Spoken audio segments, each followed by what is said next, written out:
बहू, तू औरतों वाली नौकरी ढूंढ ले। सुनो, लेट हो जाऊंगी या फिर आज की रात आ नहीं पाऊंगी, प्लीज मैनेज। रमन ने रात के 8 बजे मैसेज की आवाज से जब अपने फोन को देखा तो रिया का मैसेज था। ओ रिया, मैं अपनी मीटिंग करूं या फैमिली मैनेज करूं? तुम फिर देर से आओगी और गुड्डू को माँ को संभालना होगा और फिर उनका मूड खराब होगा। Try to come fast, Raman ने रिप्लाई में मैसेज में डाल दिया था। लेकिन शायद रिया को डिलीवर नहीं हुआ, शायद उसने फोन बंद कर लिया था। यह अक्सर होता था। रिया खुफिया विभाग में इंस्पेक्टर की पोस्ट पर थी। जब कभी कहीं पर रेड करना होता था तो वह लेट से ही आती थी। वह पहले से ये सब कुछ नहीं बता पाती थी कि कब कहाँ जाना है, कितना समय लगेगा और किसके साथ जा रही है, क्योंकि ऑफिस के नियम अनुसार उसे भी ये सारी जानकारी स्पॉट पहुंचने से पहले नहीं होती थी और स्पॉट पहुंचकर किसी को भी अपने मिशन के बारे में बताना भी अलाउ नहीं था। आज भी हमारी ड्यूटी लगी गुड्डू को संभालने की। पूरी जिंदगी अपने बच्चों की परवरिश में गुजार दी। सोचा था बुढ़ापे में आराम करूंगी, लेकिन हमारी किस्मत देखो, हमारी ड्यूटी तो लगी रहती है। कभी घर संभालो तो कभी बच्चे। बहू तो आई है लेकिन बहू का सुख नहीं। देर से आना तो ठीक था, अब तो रात भर भी नहीं आती। क्या जरूरत है मर्दों वाली नौकरी करने की? 1.5 साल के गुड्डू को अपनी गोद में सुलाते हुए रिया की सास कुसुम जी बोली। रमन को पता था जब भी रिया रेड पर जाती है तो माँ परेशान हो जाती है। वैसे रिया ने घर संभालने के लिए फुल डे मेड रमाबाई को लगा रखा था, जो शाम में 8 बजे के बाद वापस चली जाती थी। फिर भी गुड्डू को संभालना, वो भी रिया के ना होने पर, रमाबाई के संभालना बिल्कुल भी बस की नहीं था। उसे कुसुम जी ही संभाल पाती थी।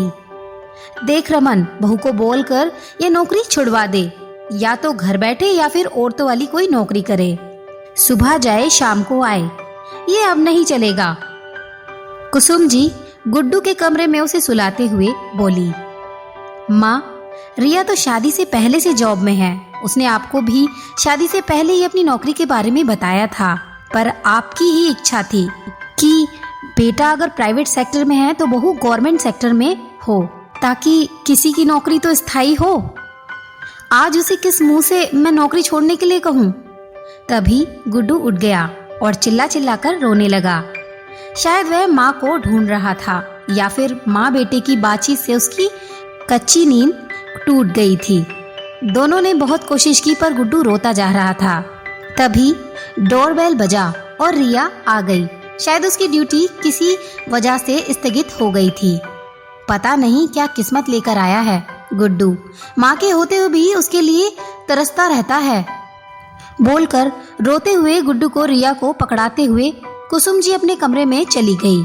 रिया थककर चूर थी, लेकिन एक माँ अपने बच्चे को गोद में लेते ही अपना दुख दर्द सब कुछ भूल जाती है। रिया भी गुड्डू को गोद में लेकर आनंदित थी। उसने देखा गुड्डू ने अपना डायपर गीला यानी कि पॉटी कर दिया, इसलिए वह रो रहा था। दूध पीने के बाद वह पॉटी जरूर करता था। उसे साफ कर प्यार से थपथपाते ही थोड़ी देर में ही वह फिर से सो गया। पर रिया को कुसुम जी के ये रोज रोज के ताने और उसकी जॉब की उपेक्षा से आज की बात की गुड्डू की माँ के लिए तरसता है सुनकर रोना आ गया। वह अपने आंसू रमन से छिपा नहीं पाई। रिया, तुम परेशान ना हो। क्या जो लड़कियां फौज में होती हैं या फिर पुलिस में होती हैं या कोई मुश्किल विभाग संभालती हैं, उनके बच्चे नहीं होते? उनकी ड्यूटी भी तो हेक्टिक होती है।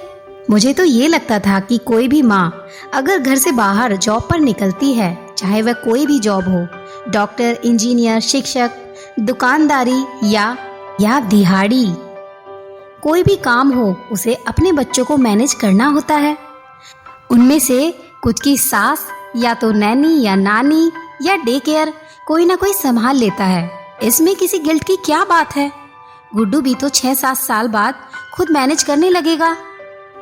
रिया रमन की बात सुनकर कुछ हल्का सा महसूस करने लगी। फिर फ्रेश होकर दोनों ने डिनर किया और सो गए। तू आज भी ऑफिस जा रही है बहू? आज तो तेरी छुट्टी रहती है, आज शनिवार है ना? लंच के पहले रिया को तैयार देखकर कुसुम जी बोली, हाँ माँ, कोई अर्जेंट मीटिंग है, 1 घंटे में आ जाऊंगी। रिया ने दूध का बोतल गुड्डू के मुंह में डालते हुए रमन के गोद में उसे डाल दिया। हाँ, 1 घंटे में आ जाऊंगी, और फिर मैसेज करना कि रेड पर जा रही हूँ और 2 दिन बाद वापस आना। मैं और रमन बस तुम्हारे खिदमतगार बन गए हैं। इस नौकरी को छोड़ो, और ये औरतों के बस की बात नहीं है। अभी हम हैं तो बच्ची को देखते हैं, हम नहीं होंगे तो गुड्डू का क्या होगा? रमन की कमाई काफी है तुम्हें और गुड्डू को संभालने के लिए। रात को बाहर जाना, समय पर घर से ना आना, ये सब कुछ औरतों को शोभा नहीं देता। गुस्से से लाल होती हुई कुसुम जी परस पड़ी। बस बंद करिए औरतों के नाम पर शर्मसार करना। आप जैसे लोगों की वजह से ही कितनी सारी औरतों ने अपनी नौकरी छोड़ दी, और कितनियों ने तो अपनी शिक्षा को दरकिनार कर सिर्फ गृहस्थी को ही चुना। क्या मैं पहली औरत हूँ जिसने ये जॉब किया है? इससे बड़े बड़े पद पे, जिसे पहले से पुरुष वर्ग का ही माना जाता था, उसे महिला अधिकारी ने संभाल रखा है। पुरुषों के साथ कंधे से कंधा मिलाकर घर को और बच्चों को या फिर नौकरी, हर जगह महिलाओं ने अपना परचम लहराया हुआ है। रही बात बच्चे संभालने की, तो एक बात बताइए माँ, कि आपने बड़ी दीदी के बड़े बेटे को अपने पास रखकर क्यों उसका लालन पालन किया था? जबकि दीदी तो औरतों वाली नौकरी यानी कि शिक्षिका थी ना। इसीलिए की थी ना कि दीदी अपने नए जन्मे बच्चे पर ध्यान दे सके, और इसीलिए कि परिवार और जॉब में सामंजस्य बिठा सके। आपने ही कहा था ना, दादी सास भी रमन का बचपन में ख्याल रखती थी जब आप रसोई में होती थी। अगर आपको गुड्डू को संभालना मुश्किल लग रहा है तो ठीक है, अब मैं इसे अपने साथ लेकर जाऊंगी। मेरे ऑफिस में डे केयर बना है, यह वहीं रहेगा। इसे भी तो पता चले कि इसकी माँ इतनी स्ट्रांग है कि वह उसके साथ अपनी नौकरी को भी संभाल सकती है, और देश में अर्थव्यवस्था में पुरुषों के समान भागीदारी दे सकती है। ये सब कुछ बोल जैसे ही रिया ने गुड्डू को अपनी गोद में लिया, रमन ने उसे समझाने की कोशिश की, पर रिया ने गुड्डू का बैग तैयार किया और ऑफिस निकलते कहा, सासू माँ ने मेरा रिश्ता तुमसे इसलिए किया था कि उनकी नौकरी पेशा बहू जरूरत पड़ने पर घर को संभालने की क्षमता रखे। फिर ये दोहरी मानसिकता किस लिए? एक माँ के लिए उसके बच्चे का उसके साथ होना उसे और भी मजबूत बनाता है, क्योंकि बच्चे से दूरी उसकी सबसे बड़ी कमजोरी होती है। एक औरत को उसके माँ होने का एहसास हमेशा होता है, चाहे वह जॉब पर हो या घर की रसोई में दिन रात उलझी हो, या फिर घर की जिम्मेदारियां निभा रही हो। रमन पहली बार रिया का यह दुर्गा रूप देख रहा था, शायद इसीलिए कि इस बार रिया के अस्तित्व पर नहीं, बल्कि एक औरत के माँ के अस्तित्व पर प्रश्न चिन्ह लग रहा था। कुसुम जी भी रिया का यह रूप देखती की देखती रह गई, लेकिन वह रिया को रोकना चाह रही थी। कुछ पश्चाताप की शिकन उनके चेहरे पर छा गई थी, लेकिन रिया उन्हें पछताता छोड़कर गुड्डू के साथ ऑफिस के लिए निकल गई। दोस्तों, ये सच है कि एक माँ का बच्चा उसकी कमजोरी नहीं, उसकी ताकत होती है। आज जहाँ औरतें आसमां को मुट्ठी में रख कर चलती हैं, वहीं कुसुम जी जैसी लोगों की मानसिकता की कोई कद्र नहीं। इस कहानी के बारे में आपकी क्या राय है? क्या रिया ने सही किया? प्लीज़ कमेंट बॉक्स में ज़रूर बताइएगा। कहानी पसंद आई हो तो लाइक शेयर सब्सक्राइब करना भूलना नहीं। मिलते एक नई कहानी के साथ, तब तक के लिए अलविदा।